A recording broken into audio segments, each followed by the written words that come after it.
La vie ne s'arrête pour personne. Si vous ne parvenez pas à comprendre ça, vous garderez enfoui en vous la souffrance que vous avez pour toujours. Pour toujours. Alors la jalousie, la haine, la négativité, je n'ai juste pas le temps pour ça. Parce que je préfère me consacrer à faire des choses positives. Beaucoup de personnes n'arrivent pas à obtenir le succès qu'elles veulent dans leur vie parce que beaucoup de personnes décident d'abandonner. C'est facile d'abandonner. C'est vraiment facile. C'est facile de se dire « Allez, c'est bon, j'arrête. J'y retourne plus. C'est fini pour moi. Fini, terminé. » C'est facile de dire ça. Ce qui est plus dur, c'est de dire « Ok, hier je n'ai rien gagné alors que j'ai travaillé aussi dur que je le pouvais. Rien n'a changé. Mais je vais quand même recommencer aujourd'hui et je vais travailler encore plus dur. » Ça, c'est ce qu'il y a de plus dur. Se lever tous les jours en se donnant à 100% et rester malgré tout dans la même position que vous l'étiez hier, tout en sachant mentalement que vous donnez déjà tout ce que vous avez.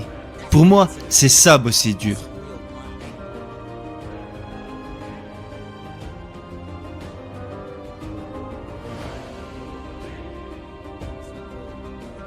Quand vous vous souciez de l'opinion des autres, c'est pour ça que je continue de dire « Vous êtes votre seul adversaire ». Il n'y a personne qui peut juger vos actions à part vous-même. Moi, si je décide de me donner à 100% dans tout ce que je fais, alors je sais que je serai capable de me donner à 100% lors de mes shows, quand je monterai sur scène.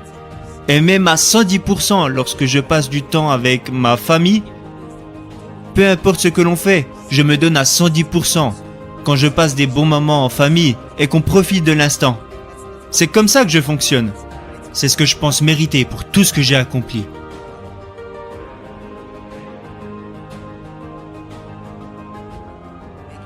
Votre vie est un livre. Votre vie est un livre. Vous avez différents chapitres dans votre vie.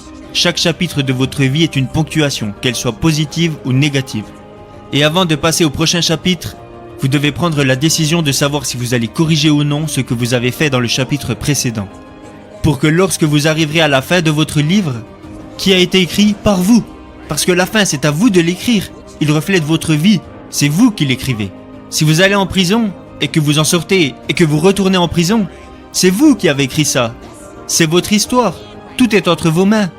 Mais si vous allez en prison et que vous vous dites « je n'y retournerai pas » et qu'il vous faut faire 3 pas en arrière pour réussir à faire 5 pas en avant, alors votre livre se terminera de façon positive lorsque vous le fermerez.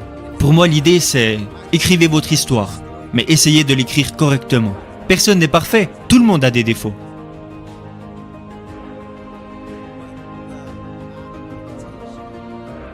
Le degré d'attention que ma mère m'a accordé, qu'elle soit stricte ou plus relaxe, j'avais une femme qui était constamment derrière mon dos, qui m'empêchait de faire des bêtises.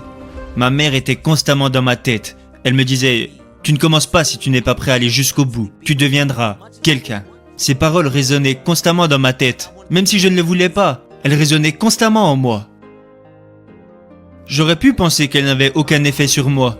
Je ne me rendais pas compte des effets qu'elle avait sur moi jusqu'à ce que j'ai 22-23 ans. Quand je commençais à faire des trucs, je me disais « Waouh, je suis comme ma mère en fait. » Quand vous commencez un truc et que vous vous dites « Non mec, j'ai commencé, je vais jusqu'au bout. » Waouh, mais waouh! Je sais que j'ai fait beaucoup de choses, mais je veux en faire plus.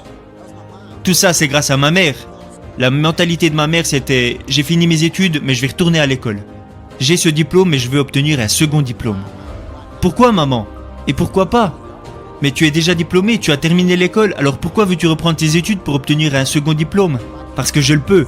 Pourquoi ne pas être la meilleure personne que je suis en mesure de devenir? Je fais ça pour mon éducation personnelle, Kevin. Ce genre de choses est resté ancré en moi. Alors maintenant, quand on me voit travailler si dur, ma réponse est « Et pourquoi pas? Pourquoi ne pourrais-je pas tout avoir? Pourquoi je devrais me contenter que d'une partie? Je me rends compte que je peux tout avoir. Oprah s'est bâti un réseau. Moi aussi j'en veux un. Taylor Perry a acheté un studio. Moi aussi je veux m'acheter un studio. Ce qu'a construit Jay-Z avec son label Roc Nation, je veux faire pareil. Et pourquoi pas? Pourquoi ne pas s'inspirer de ce que d'autres ont déjà fait et dire « Je veux faire ça » ou « Je veux avoir ça ». Et quand vous réalisez que tout ce que vous voulez dans la vie est en réalité à portée de main, parce que quand on y pense c'est le cas, tout est à portée de main. Vous devez travailler pour avoir tout ça. Il n'y a pas de chemin facile pour obtenir ce que vous voulez. C'est un chemin long et difficile. Beaucoup de personnes veulent devenir docteurs, mais peu de personnes sont prêtes à aller à l'école pendant 9 ans. Mais ceux qui sont prêts à aller à l'école pendant 9 ans et qui veulent devenir les meilleurs docteurs pourront avoir le style de vie des docteurs.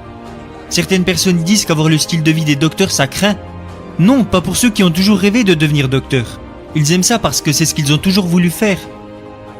Beaucoup de personnes veulent devenir avocats, mais peu de personnes sont prêtes à aller à l'école pendant 9 à 10 ans. Mais ceux qui y parviennent et qui deviennent les meilleurs avocats au monde, les personnes qui sont vraiment épanouies par ce qu'elles font tous les jours, mais il faut beaucoup de travail pour en arriver là. La majorité des gens qui veulent faire quelque chose ne comprennent pas les étapes par lesquelles il faut passer pour réussir. Ce n'est pas qu'un spectacle, c'est l'aspiration de la vie que je veux avoir. Peu importe ce que vous voulez, vous ne pouvez pas échapper au travail, c'est impossible. Tous ceux qui veulent échapper au travail choisissent la voie facile. Tout ce qu'ils veulent, c'est gagner beaucoup d'argent rapidement. Il y a un mot pour désigner ces personnes, et la vérité c'est que 9 fois sur 10, ça se finit plutôt mal. Ils pensent qu'il y a des personnes qui sont juste chanceuses et assez intelligentes pour gagner de l'argent sans rien faire.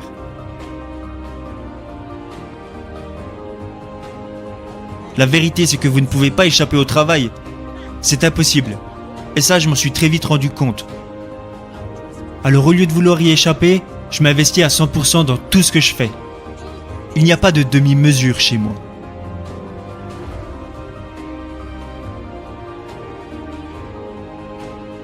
La réalité, c'est que, quelles que soient les émotions que l'on peut ressentir, quelle que soit la souffrance que l'on peut avoir, la vie continue. La vie ne s'arrête pour personne. Si vous ne parvenez pas à comprendre ça, vous garderez enfoui en vous la souffrance que vous avez pour toujours. Pour toujours. Alors la jalousie, la haine, la négativité, je n'ai juste pas le temps pour ça. Parce que je préfère me consacrer à faire des choses positives. Je préfère garder à l'esprit les choses positives qui vont m'arriver dans le futur. Parce que je ne peux pas rester enfermé dans le passé, à me lamenter sur ce que j'ai pu faire de mal.